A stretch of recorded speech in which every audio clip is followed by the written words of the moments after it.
Good morning, everyone, and welcome to Chassidus in the Morning. 15 minutes to change our lives. Good to Sichas Chalak Base.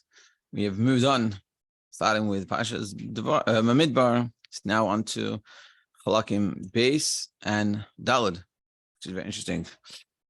Okay, so today we're basically going to discuss about the Mishkan and a special lesson for women in regards to the building of the Mishkan and where the Mishkan was built and things like this. And then in the next few days, we're going to talk about the connection between this week's Parsha and Shavuos, Matan Torah.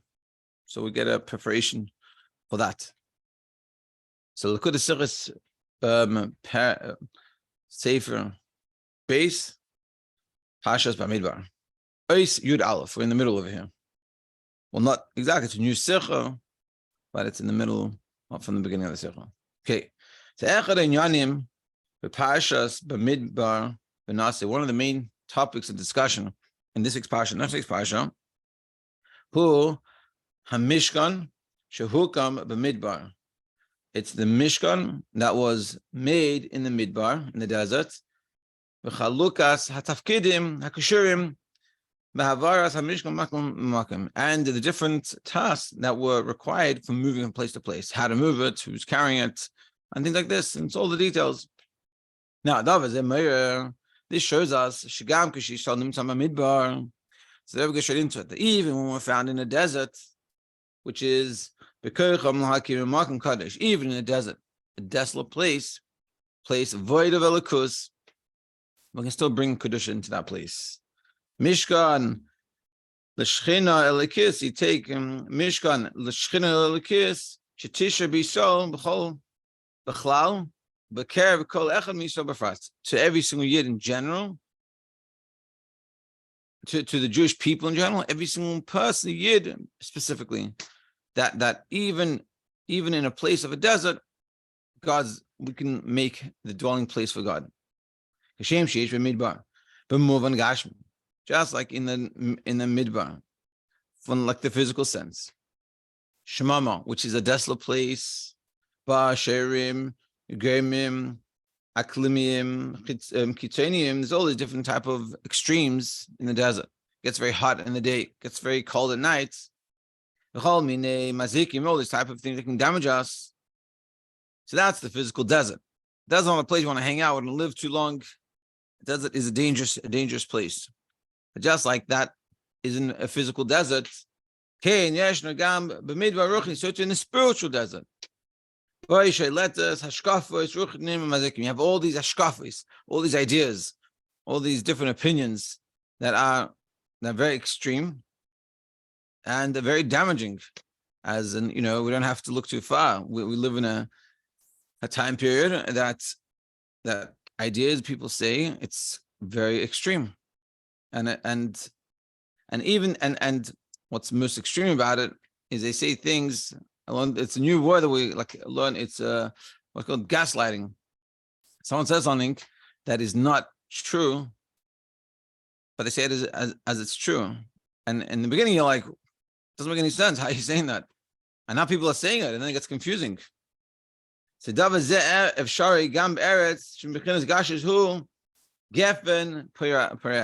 never says this and this thing can happen. This issues, these extremes that we find in the desert could happen in the spiritual sense, not in the desert, but could be even in a place, in a city that we live. Meaning, like there's a famous discussion that happened in I think it was in the 60s, trying to figure out how did the German people become so intense, to get to the extent to having concentration camps and looking at people as not even people anymore. And how do you get this way?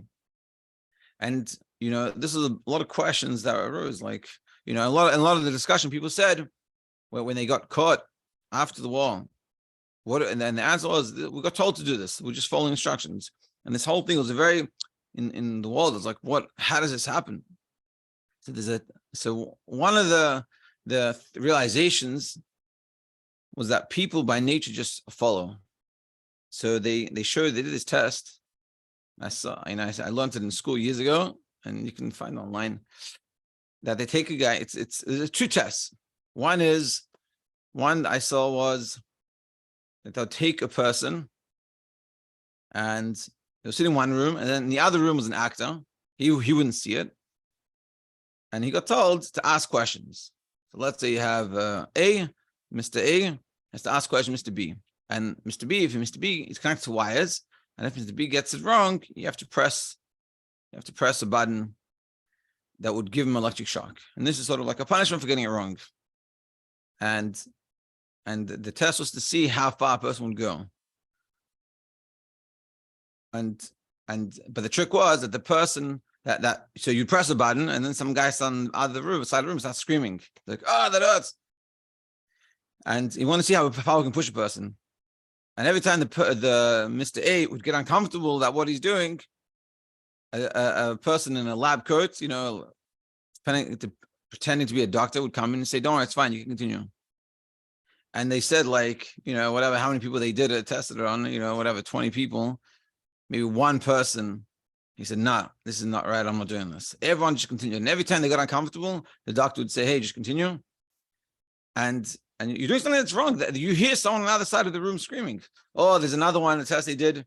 They put a person, like a test subject, in a room with I think two other people, and they were the actors. And they would get like a screen pop up, and you'd have to answer the question correctly. And so one of them was like those like lines. Which line is the biggest? And it was clearly those two smaller ones, one bigger one, A, B, or C. And so the first two people which were the actors, they would say a wrong answer. So the actual person in this test would say the right answer, whatever, it's B. And you look at them like this, like, what are you, weird? Like, can't you see? Like, it doesn't make sense. And after a few times of them making the mistake, he would start joining and saying the same wrong answer. And this is what we're talking about. Like, we don't realize we get affected by what we see and what's around us. And it affects us, like this is what Rebbe was saying. The desert is an extreme place. We live in a society today that there's extremes. And we're hearing all these extreme opinions. And we've got to realize that those extreme things affect us. But together with that, so the Holy Torah teaches us, it shows us, in such a place, in a place that we're seeing, that we're getting told that men are not men and women are not women, and all these extreme ideas, and Judaism and everything that we hold dear in Yiddishkeit is sort of being told it doesn't really exist anymore, and all these crazy things. Nevertheless, if Shari, it's possible, not just it's possible, we have an obligation, livneis mikdash, to build a mikdash in this environment. And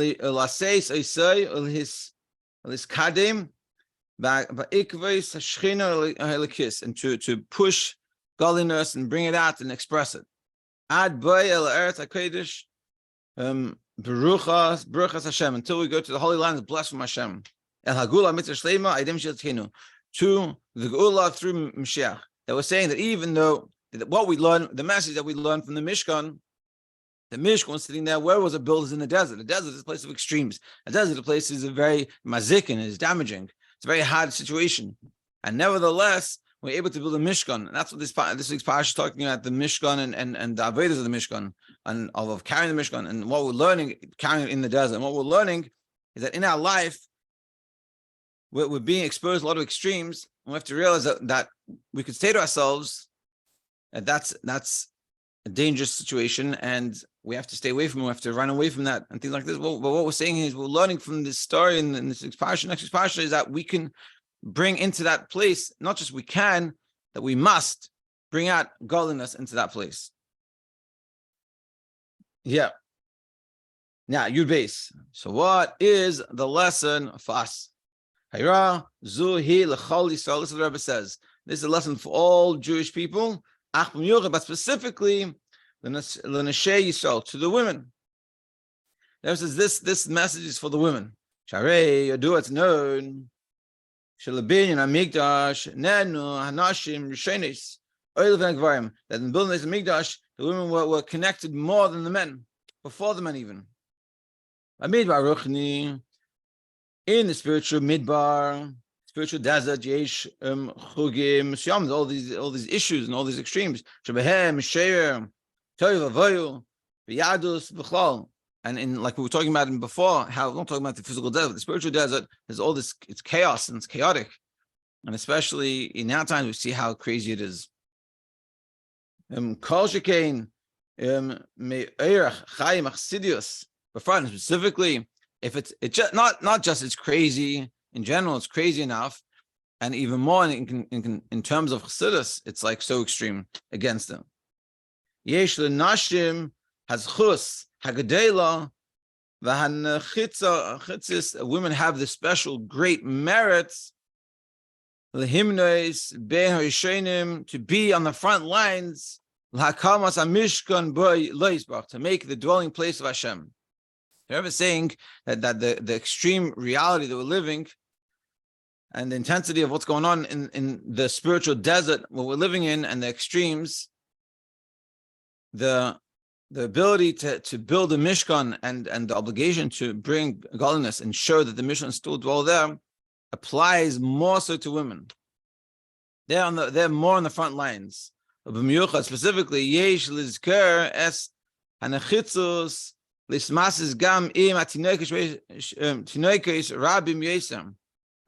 also because the women have the connection to tap into the children. See clearly,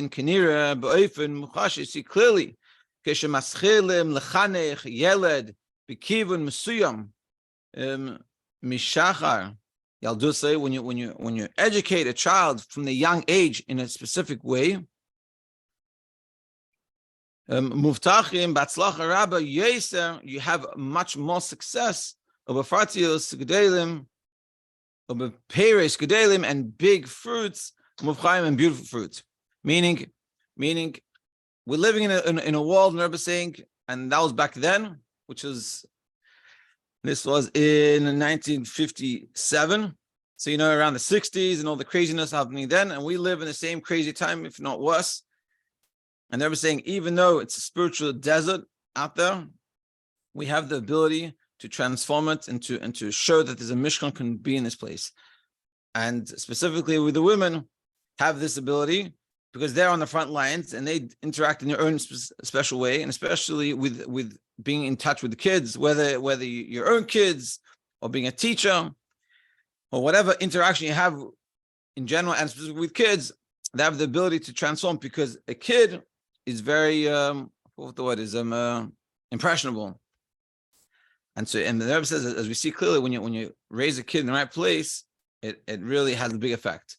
Just a story in connection with this, I read in this week's Farbrengen pamphlet. There was a chassid he learned the Timchei Tzimim in Russia, I don't remember which branch exactly.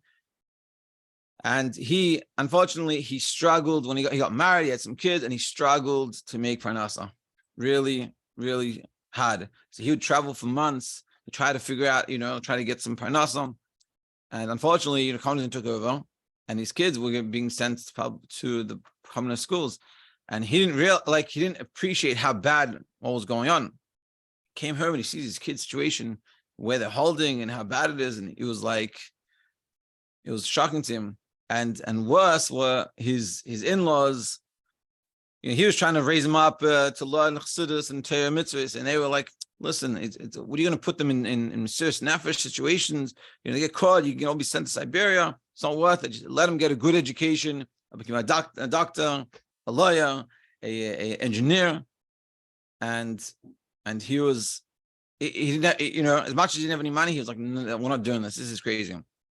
He ended up selling some stuff that he had, a gold watch and a few things. And he took that money and he traveled to one of the underground yeshivas, and he tried to get these kids in. And these kids were they're already in the other direction. And he tried to send them to the yeshiva, but the yeshiva was already just abandoned because the communists were after them. So he waited there for 2 weeks until he finally found out what's going on, and he finally managed to get him in.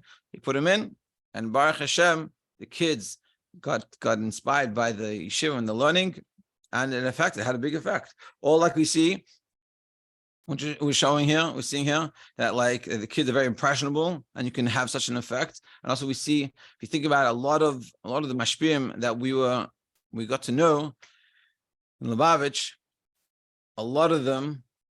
Shvei was a Rav in Crown Heights, and his brother was the Rosh Yeshiva in Montreal. You have what his name, there's a mashpia over here in Crown Heights. He passed away recently, and they all learned in these underground yeshivas. So we have to realize like what impact we can have as a parent, as a teacher, and even in a place where it's a desert, like it was in Communist Russia, like it is unfortunately today. Even though we could say you live in Crown Heights, it's a little bit more of a bubble, but still the desert's still seeping in. So nevertheless, we have the ability, and specifically women that are in touch with kids more and have a special way of impacting people and make a big effect. So Mitzvah Hashem, we should all realize how to bring the Mishkan into the spiritual desert, and we should have only good. And like the Rebbe says in the Sikha, that through that effort, Mashiach should come. Have a great day.